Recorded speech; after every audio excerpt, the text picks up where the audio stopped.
بسم اللہ الرحمن الرحیم۔ حضرت فاطمۃ الزہرا رضی اللہ تعالی عنہا کی ولادت وقت نبی صلی اللہ علیہ وسلم سے تقریباً 5 سال قبل حضرت خدیجۃ الکبریٰ رضی اللہ تعالی عنہا کے بطن سے مکہ مکرمہ میں ہوئی۔ روایات میں آتا ہے کہ جس وقت حضرت فاطمۃ الزہرا رضی اللہ تعالی عنہا اپنی والدہ ماجدہ ام المومنین حضرت خدیجہ رضی اللہ تعالی عنہا کے بطن میں تھیں تو انہیں جنت کی خوشبو آتی تھی۔ ام المومنین حضرت خدیجہ رضی اللہ تعالی عنہا نے اس کا تذکرہ حضور نبی کریم صلی اللہ علیہ وآلہ وسلم سے کیا، اور پھر جس وقت حضرت فاطمۃ الزہرا رضی اللہ تعالی عنہا تولد ہوئیں تو حضور نبی کریم صلی اللہ علیہ وآلہ وسلم نے آپ رضی اللہ تعالی عنہا کا ماتھا چومنے کے بعد فرمایا، مجھے اس کے سر سے جنت کی خوشبو آتی ہے۔ حضرت فاطمۃ الزہرا رضی اللہ تعالی عنہا کی ولادت کے وقت حضور صلی اللہ علیہ وآلہ وسلم کی عمر مبارک تقریباً 35 سال تھی، اور یہ وہ وقت تھا جب خانہ کعبہ کی تعمیر نو ہو رہی تھی۔ اسی تعمیر کے موقع پر حضور اکرم صلی اللہ علیہ وآلہ وسلم نے بہترین تدبیر کے ساتھ حجر اسود کو اس کی جگہ رکھ کر باہمی جنگ کے بہت بڑے خطرے کو ٹالا تھا، اور آپ صلی اللہ علیہ وآلہ وسلم کی اس تدبیر نے عرب کے تمام قبائل میں آپ صلی اللہ علیہ وآلہ وسلم کی عظمت و احترام میں اضافہ کر دیا تھا۔ حضور اکرم صلی اللہ علیہ وآلہ وسلم کی تمام اولاد نرینہ کی وفات بالکل بچپن ہی میں ہو گئی تھی، چنانچہ آپ صلی اللہ علیہ وآلہ وسلم کے تینوں بیٹوں میں سے کوئی بھی بیٹا 2-3 سال سے زیادہ حیات نہ رہ سکا۔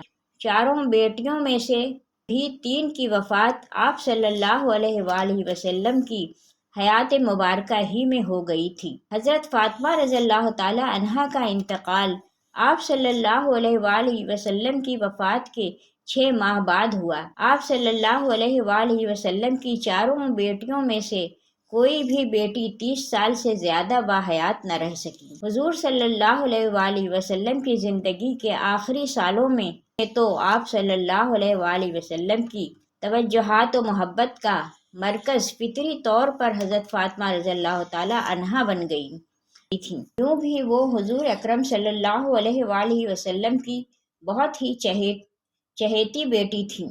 آپ رضی اللہ تعالی عنہا نے اپنی والدہ ماجدہ حضرت خدیجۃ الکبریٰ رضی اللہ تعالی عنہا کے زیر سایہ تربیت اور پرورش پائی۔ ابھی حضرت فاطمہ رضی اللہ تعالی عنہا 15 سال کی تھیں کہ ماں کی شفقت سے محروم ہو گئیں۔ حضرت خدیجۃ الکبریٰ رضی اللہ تعالی عنہا کے انتقال کے بعد آپ صلی اللہ علیہ وآلہ وسلم نے حضرت فاطمہ رضی اللہ تعالی عنہا کی خصوصی تربیت اور پرورش میں ایک اہم کردار ادا کیا۔ ان کے علاوہ حضرت فاطمہ رضی اللہ تعالی عنہا کی بہنوں نے بھی آپ کی ہمہ وقت دلجوئی فرمائی۔ حضرت فاطمہ زہرا رضی اللہ تعالی عنہا حضور صلی اللہ علیہ وآلہ وسلم کے مشابہ تھی۔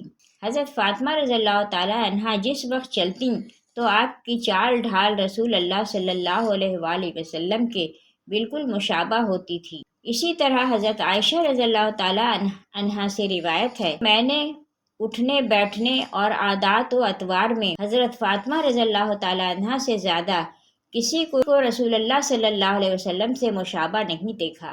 حضرت فاطمۃ الزہرا رضی اللہ تعالی عنہا بچپن سے ہی رسول اللہ صلی اللہ علیہ وآلہ وسلم کی بڑی خدمت کرتی تھیں۔ حضرت عبداللہ بن مسعود رضی اللہ تعالی عنہ فرماتے ہیں کہ ایک مرتبہ حضور صلی اللہ علیہ وآلہ وسلم مسجد حرام میں نماز پڑھ رہے تھے۔ قریش کے چند بدماشوں نے شرارت کی غرض سے اونٹ کی اوجھڑی لا کر حضور صلی اللہ علیہ وسلم پر ڈال دی اور خوشی سے تالیاں بجانے لگے۔ کسی نے حضرت فاطمہ رضی اللہ تعالی عنہا کو خبر دی، وہ دوڑی دوڑی آئیں اور حضور اکرم صلی اللہ علیہ وسلم پر سے اوجھڑی کو اتار کر پھینکا۔ اسی طرح ایک مرتبہ نبی کریم صلی اللہ علیہ وآلہ وسلم مکہ کی ایک گلی سے گزر رہے تھے کہ کسی بدبخت نے مکان کی چھت سے آپ صلی اللہ علیہ وسلم کے سر مبارک پر گندگی پھینک دی۔ آپ صلی اللہ علیہ وسلم اسی حالت میں گھر تشریف لائے۔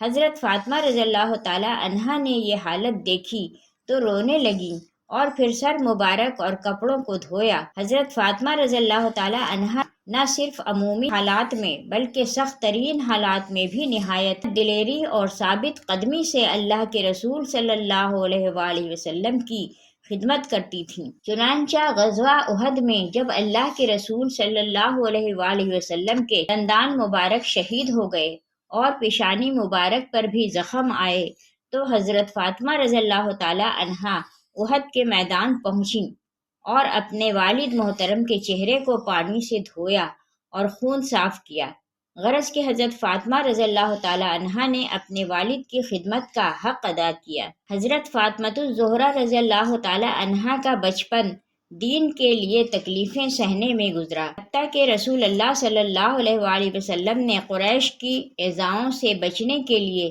حضرت ابوبکر صدیق رضی اللہ تعالی عنہ کو رفیق سفر بنا کر مدینہ منورہ ہجرت فرمائی۔ آپ صلی اللہ علیہ وسلم اپنے اہل و عیال کو مکہ مکرمہ چھوڑ گئے تھے۔ کچھ مدت کے بعد نبی اکرم صلی اللہ علیہ وآلہ وسلم نے اپنے اہل و عیال اور حضرت ابوبکر صدیق رضی اللہ تعالی عنہ کے اہل و عیال کو مدینہ منورہ بلانے کا انتظام کیا۔ اس طرح حضرت فاطمہ رضی اللہ تعالی عنہا اپنے والد کے پاس مدینہ منورہ ہجرت فرما گئیں۔ 2 ہجری میں غزوہ بدر کے بعد حضور اکرم صلی اللہ علیہ وسلم نے حضرت فاطمہ رضی اللہ تعالی عنہا کا نکاح حضرت علی رضی اللہ تعالی عنہ کے ساتھ کر دیا۔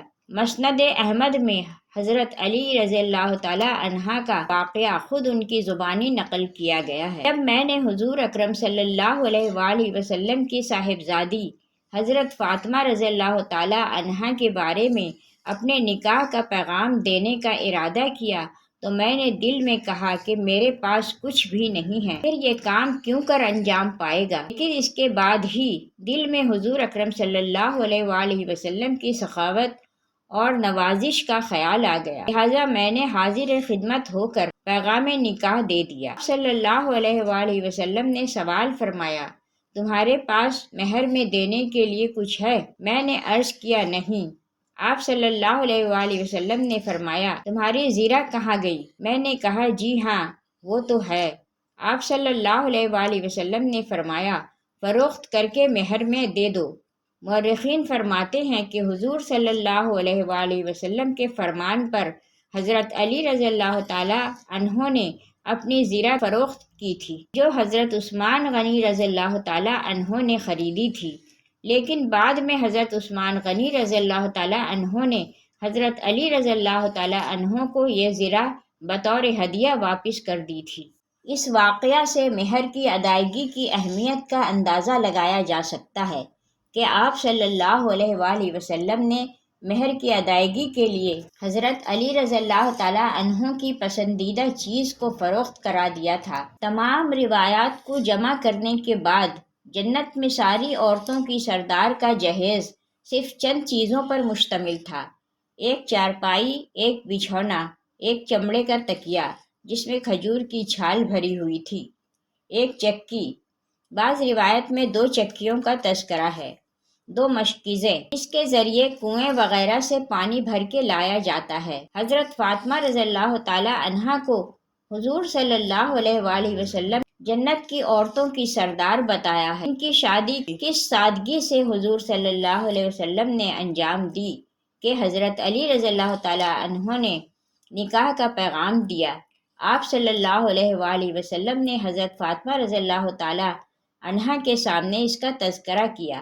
آپ خاموش رہیں، جو رضامندی کی دلیل ہوا کرتی ہے۔ آپ صلی اللہ علیہ وآلہ وسلم نے حضرت علی رضی اللہ تعالی عنہ کے نکاح کے پیغام کو قبول فرما لیا۔ مہر متعین کر کے اسی وقت چند صحابہ کرام رضی اللہ تعالی عنہم کی موجودگی میں نکاح پڑھا دیا۔ چند ماہ بعد سادگی کے ساتھ رخصتی ہو گئی۔ نزہۃ المجالس میں منقول ہے کہ جب ابو البشر حضرت آدم علیہ السلام کو تخلیق کیا گیا اور نور محمدی صلی اللہ علیہ وآلہ وسلم کو آپ علیہ السلام میں تفویض کیا گیا تو آپ علیہ السلام کے حسن و جمال کا یہ عالم تھا کہ آپ علیہ السلام کا دایاں رخسار سورج کے شعاعوں پر اور بایاں رخسار چاند کی روشنی پر غالب تھا۔